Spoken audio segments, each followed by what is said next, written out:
bit busy, as you can see, but that's good. We'll certainly go back over this after the session to try to incorporate folks' comments and ideas. But it might be nice if people want to sort of further explain or go a little bit deeper into a comment that they've made.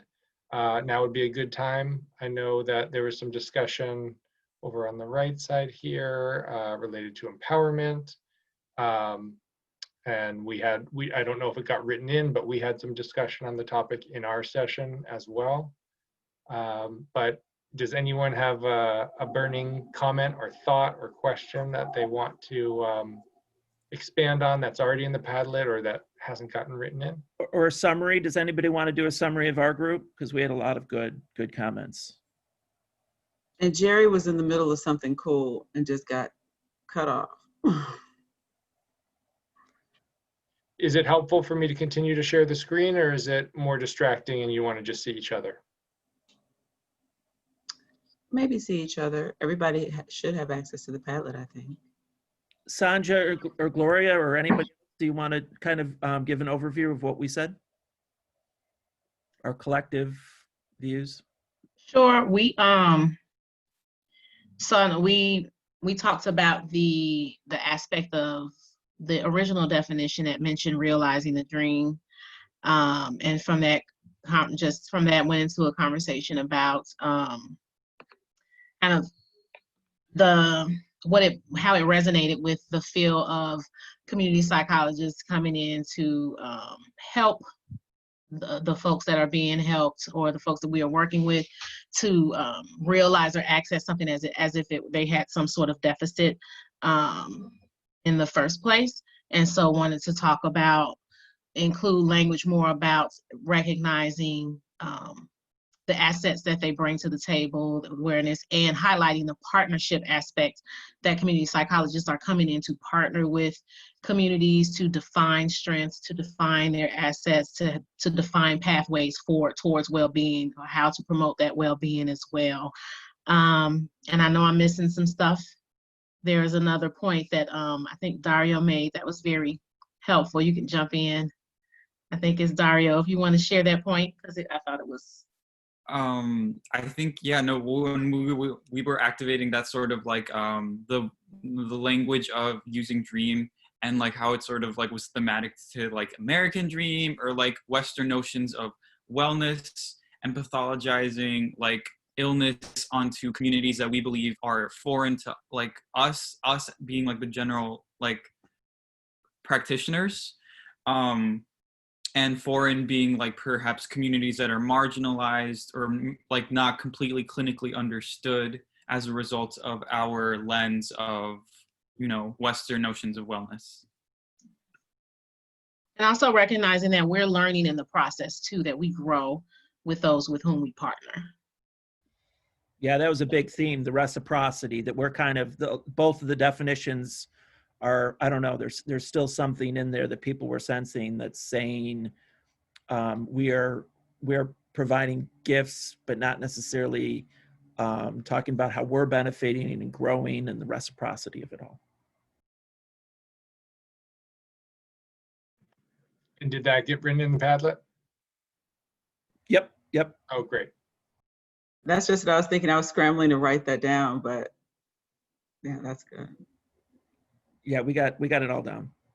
I was typing in there when people were talking. Jerry, you were making a point that I really was interested in hearing the end of, if you didn't mind. No, refresh me, Ericka, what were we referring to?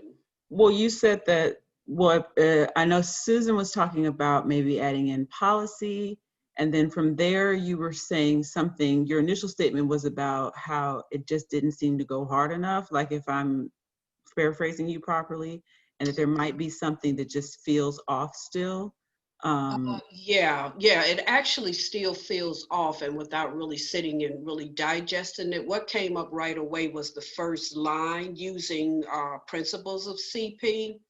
So in challenging the principles of CP, this just reminds me of an article we have coming out, or hopefully coming out in the Global Journal, around decolonizing community psychology. And one of the concerns, I think, when it comes, so number one is, what principles are we talking about, right? And if we're talking about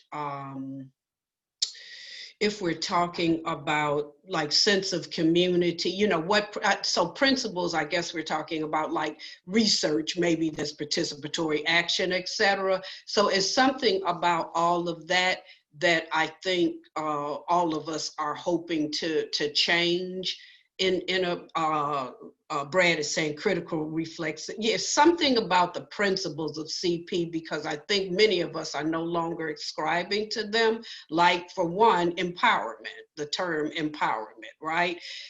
So if you know, without really thinking about it and going further in depth, if that's just on the surface level, so if that's true, right, and we're you know, coming up with something new, what does that really look like without, do we bring along the old into the new? And I'm not saying we don't, right? I'm just throwing some questions out there. And if that's true, does the old dominate the new?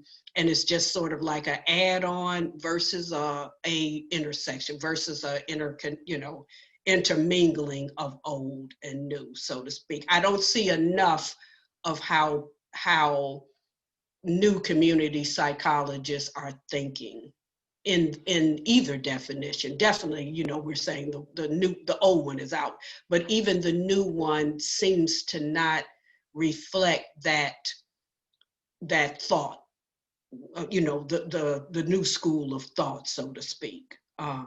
Is it mainly the attachment to the community psych principles, or does it go beyond that in the language? So like if the top line were, if it wasn't bringing along, which that's an amazing and really great point, I support 1000% and didn't even consider. So if it wasn't bringing along the old CP principles, what if that was lobbed off? What else might, and this is for everyone, but you know, what else might change inside of what we've got there? So I'm trying to think about some of the things we talked about in that article. We talked about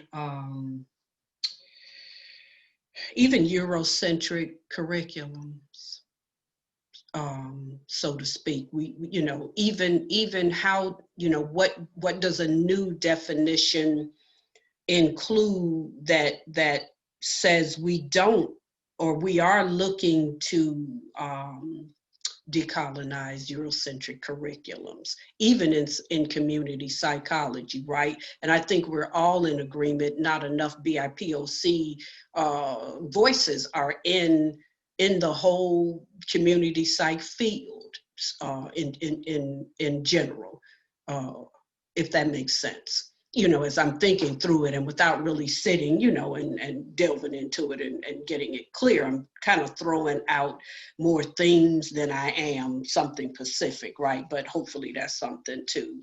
Mashoud had a point. You mentioned empowerment earlier and sort of the difficulty of that term.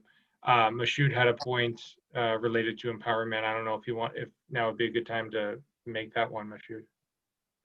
I was just saying, I think similar to what Gerard is saying, that you know, using empowerment when we're practicing it doesn't work.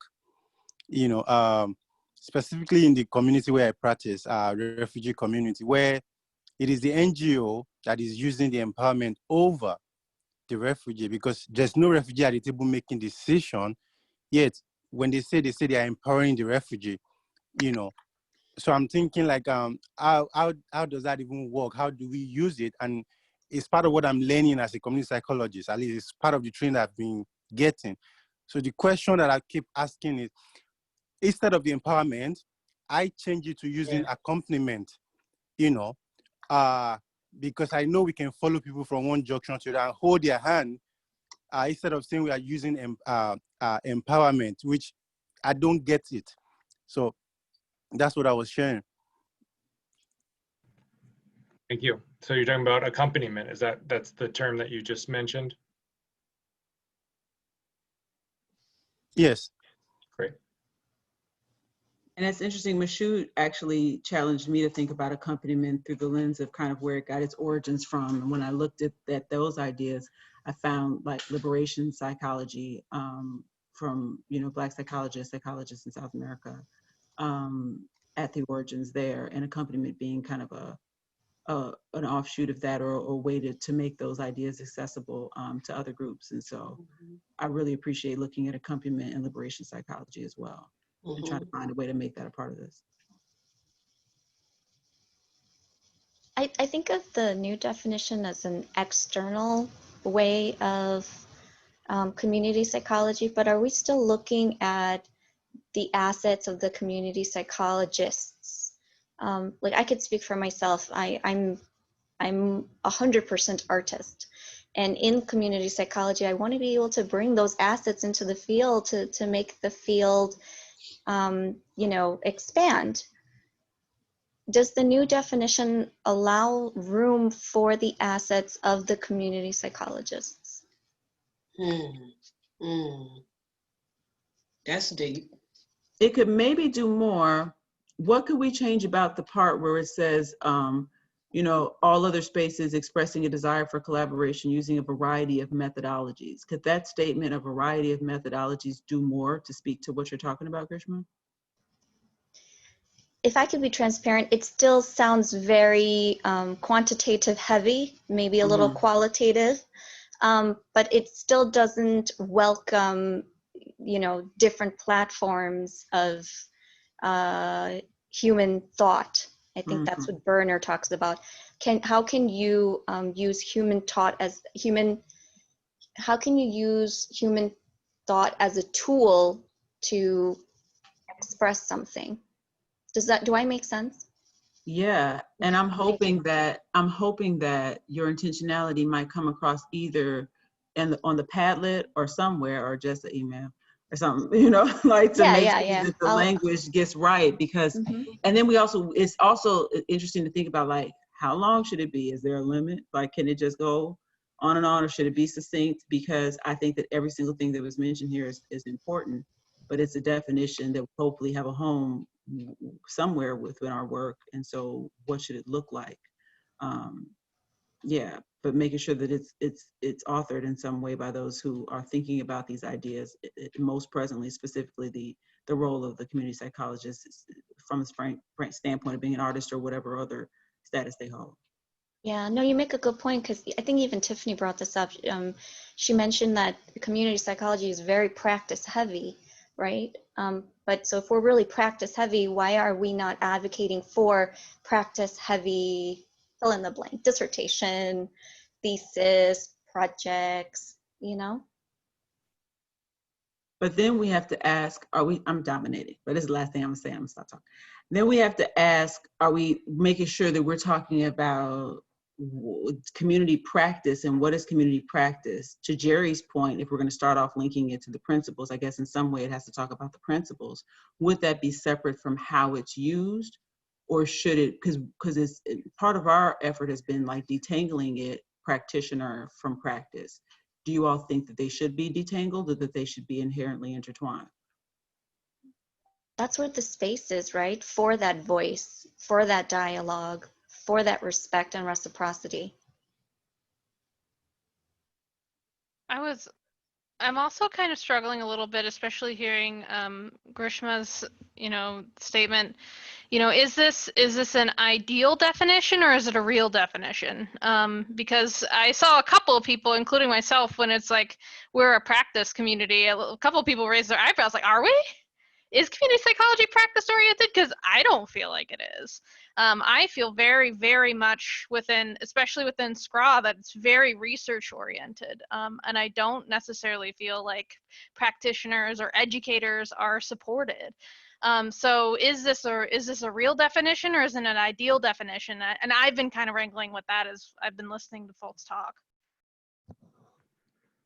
So just to push back a little bit on that, Crystal. So what you said is you're not seeing practitioners or educators being supported. I'm wondering who is being supported. I feel like we're made up of practitioners and educators primarily. Yeah, I guess I'm thinking of, like, for instance, there was a recent research award, or like a fellowship that was announced, but it was only for people at graduate institutions. Like that kind of stuff. What does a graduate institution do? It does a lot of research, right?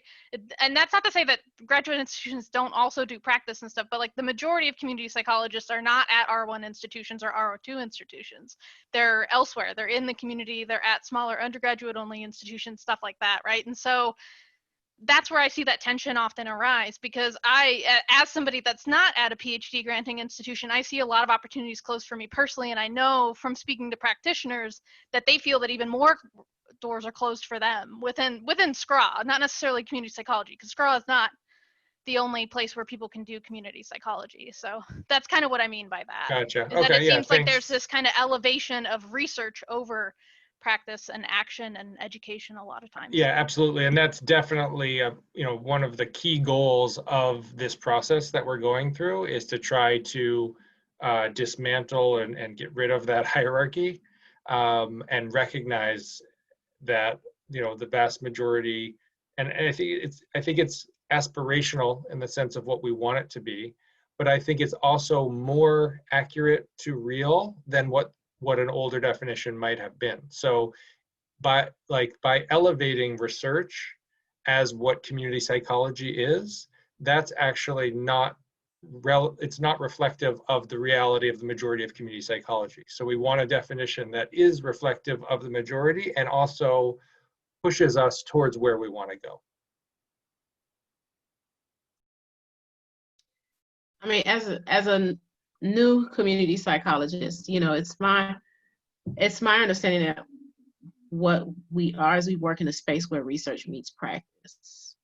And maybe that needs to be reflected and just stated explicitly or in some form that, that kind of addresses this idea of where here's a researcher, here's a practitioner, but we work in the middle there where the two come together. I think that's the intent.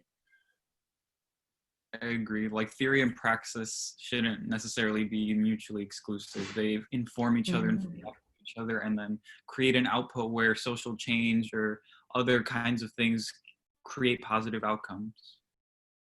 And that's exactly what we're trying to get across in the paper, that we're using praxis as involving the kind of combination of science and practice and talking to community members and collaborating and reflecting and engaging in action, and that all of that is kind of wrapped up. We want all of those competencies to be used in the right contexts, and that there's not the simple, these are the academics, they do the research, here are the practitioners.